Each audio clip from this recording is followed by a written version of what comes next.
গ এর অনুচ্ছেদে বলা হয়েছে বহু বিবাহ প্রথা বিলুপ্ত হবে, বহু বিবাহ বিলুপ্তির কথা বলা হয়েছে।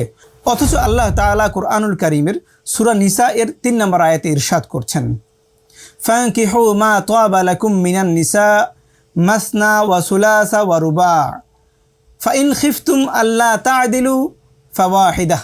আয়াতের অর্থ হলো, নারীদের মধ্যে তোমাদের যাকে পছন্দ হয় তাকে বিবাহ করো, ২ জন, ৩ জন, ৪ জন।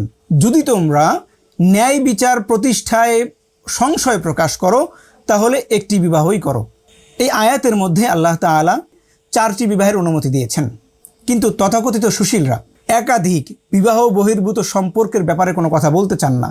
বর্তমান সময়ে এরকম অনেক ঘটনা ঘটছে যেখানে বিবাহ বহির্ভূত সম্পর্কের কারণে পরিবার নষ্ট হচ্ছে, জীবন নষ্ট হচ্ছে, কিন্তু তাদের তেমন কোনো কথা শোনা যায় না এই সমস্ত ব্যাপারে।